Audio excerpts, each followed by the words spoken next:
হামাসের জন্ম ১৯৮৭ সালে, যখন ফিলিস্তিনিরা ইসরায়েলের বিরুদ্ধে প্রথমবারের মতো গণ আন্দোলনে নামে।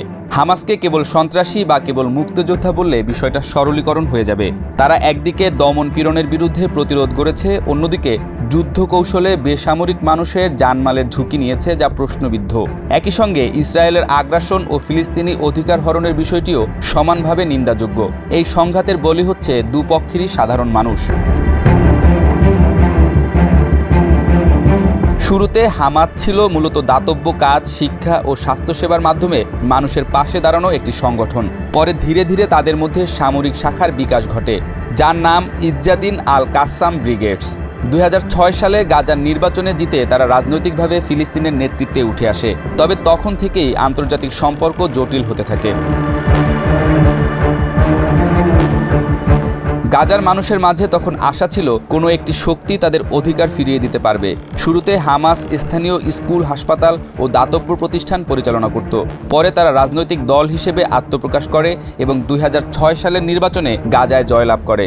তবে এই রাজনৈতিক সাফল্য বিশ্বব্যাপী স্বীকৃতি পায়নি, বরং ইসরায়েল ও পশ্চিমা বিশ্ব হামাসকে সন্ত্রাসী সংগঠন হিসেবে ঘোষণা করে এবং গাজার উপর কঠোর অবরোধ আরোপ করে। পশ্চিমা দেশগুলোর চোখে হামাস একটি সহিংস সংগঠন, যারা বেসামরিক লক্ষ্যবস্তুতে হামলা করে, রকেট ছোড়ে এবং ইসরায়েলের অস্তিত্ব মানে না। কিন্তু এর বাইরেও একটি বাস্তবতা রয়েছে। হামাসের উত্থান হয়েছে রাজনৈতিক শূন্যতার মধ্যে। যখন ফিলিস্তিনিদের অধিকারের পক্ষে কেউ জোরে কথা বলছিল না, তখন হামাস নিজেকে একটি প্রতিরোধ শক্তি হিসেবে প্রতিষ্ঠা করে।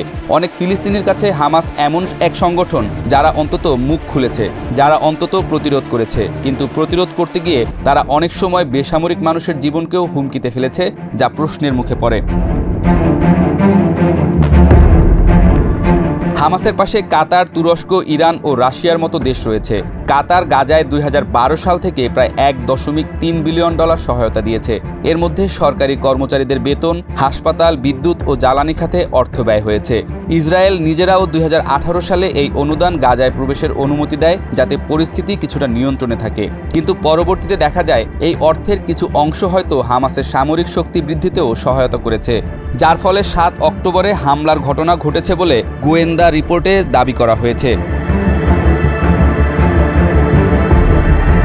এদিকে ইসরায়েল বলছে তারা কেবল আত্মরক্ষার জন্য হামলা চালায়, কিন্তু বাস্তবতা হলো প্রতিবারই গাজার বোমা হামলায় প্রাণ হারায় শিশু, নারী ও নিরীহ মানুষ।